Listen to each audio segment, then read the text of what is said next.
मध्य प्रदेश में ट्रफ के सक्रिय होने की वजह से तूफानी बारिश का दौर कई स्थानों पर जारी है। पूर्वी जिलों की अगर हम बात करते हैं तो कई जगह बाढ़ के नज़ारे भी देखने को मिल रहे हैं। नदी नाले उफान पर आ चुके हैं और नदियों का इतना रौद्र रूप दिखाई दे रहा है कि कई लोगों को घरों के छतों के ऊपर जाकर के रेन बसारा करना पड़ रहा है। इसके साथ ही प्रयागराज चित्रकूट की अगर हम बात करते हैं तो वहाँ पर गलियों में नाव चला करके स्कूली बच्चों को इस पार से उस पार ले जाना पड़ रहा है। जी हाँ, ये सिस्टम सक्रिय इसलिए हुआ है चूँकि मध्य प्रदेश में ट्रफ सक्रिय हो चुका है और उसकी वजह से कुछ और भी अन्य सिस्टम सक्रिय होने की वजह से यहाँ पर तूफानी बारिश का दौर देखने को मिल रहा है।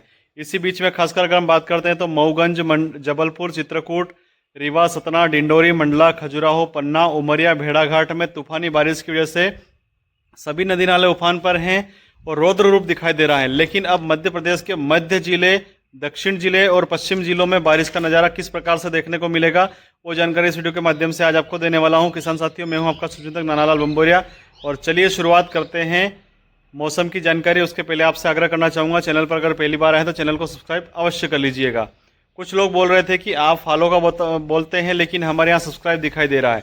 दोस्तों, सभी चीज़ें एक ही होती हैं। आप सब्सक्राइब अगर दिखाई दे रहा है तो सब्सक्राइब को दबा दीजिएगा और फॉलो अगर दिखाई दे रहा है तो फॉलो को दबा दीजिएगा।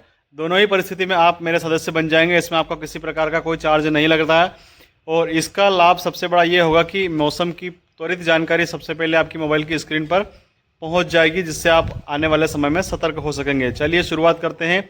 आज मध्य प्रदेश का मौसम किस प्रकार से रहने वाला है। भाइयों, आज 21 अगस्त हो चुकी है और जिस प्रकार से यहाँ पर ट्रफ सक्रिय हुआ है उसकी वजह से अब धीरे धीरे ये सिस्टम आगे बढ़ता जा रहा है और जिस प्रकार से पूर्वी जिलों में इसकी जो गतिविधियाँ देखने को मिल रही थी वैसे वैसे समय जैसे जैसे गुजरता जा रहा है, पूरे सप्ताह का जो मौसम है इसमें अब धीरे धीरे आगे के जिले भी कवर होते हुए नजर आ रहे हैं। इसमें अगर 21 अगस्त को अगर हम बात करते हैं तो छतरपुर, निवाड़ी, टीकमगढ़, ग्वालियर, दतिया, शिवपुरी, गुना, पन्ना, सिंधी, सिंगरौली, सिवनी, रायसेन, नर्मदापुरम, अशोकनगर, विदिशा, दमोह और इन क्षेत्रों में जोरदार बारिश का नज़ारा आप सभी को देखने को मिलेगा। इसके साथ में दोपहर के बाद में उज्जैन जिले के कुछ क्षेत्र भी यहाँ पर कवर होने वाले हैं, जिसमें अगर हम बात करते हैं तो उज्जैन, इंदौर, खास करके नागदा, खाचरोद, उन्हेल, बड़नगर, बदनावर, इन क्षेत्रों में भी दोपहर के बाद में हल्की बारिश का नज़ारा देखने को मिल सकता है।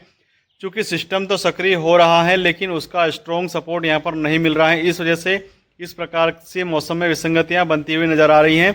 और सबसे बड़ा रीज़न ये है कि जो 4 दिनों तक सिस्टम यहाँ पर सक्रिय होता हुआ नज़र आएगा वो मध्य प्रदेश के मध्य जिलों को भी कवर करेगा, इस पर भी संशय बना हुआ है। क्योंकि जिस प्रकार से वो वहाँ से प्रारंभ होकर के आगे बढ़ने की कोशिश करता है, निश्चित तौर पर उस पर तेज हवाओं का वेग जो पश्चिमी क्षेत्र से चल रहा है वो थमने का नाम नहीं ले रहा है। कल कुछ समय के लिए 20 अगस्त को थमा था और इसी बीच में मानसूनी गतिविधियां आगे बढ़ी थी, लेकिन दोपहर के बाद में फिर से उसका रौद्र रूप दिखाई दिया और इसी की वजह से सिस्टम पूरी तरह से स्टॉप हो गया और एक ही स्थान पर जमकर बरस चुका है। सबसे बड़ा रीज़न आप सभी को ज्ञात होगा, 4 महीने पहले मैंने जिस परिस्थिति से आप सभी को अवगत करा था, निश्चित तौर पर धरातल पर वही नज़ारे आज देखने को मिल रहे हैं। कमेंट में जरूर बताइएगा मैंने जो कहा था वो सही निकला है या नहीं। मैंने आपसे कहा था कि मध्य प्रदेश में खंड वर्षा के योग हैं। कई स्थान ऐसे रहेंगे जहां पर तूफानी बारिश होगी और कई स्थान ऐसे रहेंगे जहां पर तालाब, बावड़ियां, कुएं सारे खाली पड़े रहेंगे। अभी तक लगभग 80% से ऐसा भूभाग है जहां पर अभी भी नालों में पानी बह करके नहीं गया है। केवल कुओं का वाटर लेवल बढ़ा है, वो इसी वजह से बढ़ा है कि उसके आसपास में जो भी नदियां हैं जिनकी कनेक्टिविटी कुओं से हैं उस वजह से हल्का वाटर लेवल बढ़ चुका है। लेकिन केवल इसको हम पर्याप्त बारिश नहीं कह सकते हैं, ये एक ही बार में सारे कुएं सोखने की ताकत रखता है। और जिस प्रकार से आने वाले समय में हम अगली बारिश की तैयारी, अगली फसल की तैयारी अगर हम करना चाहें तो निश्चित तौर पर अभी संकट का सामना हमें करना पड़ सकता है। अगर आने वाले 4 जो दिन बचे हैं इसमें 26-27 तक, उन 4 दिनों में मध्य प्रदेश के इन क्षेत्रों में अगर बारिश हो जाती है तो ठीक है, नहीं तो आने वाले समय में लंबी खींच यहाँ पर आपको देखने को मिल सकती है। जिस प्रकार से 21 तारीख से सिस्टम सक्रिय हुआ है वो आने वाली 25-26 तारीख तक यहाँ पर मध्य प्रदेश में सक्रिय रूप से देखने को मिलेगा। उसके बाद में जब तक नया सिस्टम नहीं बनता है तब तक किसी प्रकार से यहाँ पर अनुमान नहीं लगा सकते हैं। खास करके अभी वर्तमान में जो परिस्थितियाँ नज़र आ रही हैं उसके अनुकूल तो 28 अगस्त के बाद में लंबी खींच आप सभी को देखने को मिल सकती हैं, क्योंकि उस समय आगे कोई भी सपोर्ट यहाँ पर और कोई भी गतिविधि एक्टिव होती हुई नज़र नहीं आ रही है। वर्तमान में पश्चिम बंगाल से जो यहाँ पर सिस्टम सक्रिय होकर के धीरे धीरे उड़ीसा, झारखंड के रास्ते मध्य प्रदेश में एंट्री करने वाला है, उसका स्ट्रॉन्ग सपोर्ट यहाँ पर नहीं मिल रहा है। और ख़ास करके जो पश्चिमी क्षेत्र से अरब सागर से किसी प्रकार की नमी नहीं मिलने की वजह से भी मध्य प्रदेश में भी बारिश को लेकर के किसानों को इंतजार करना पड़ रहा है।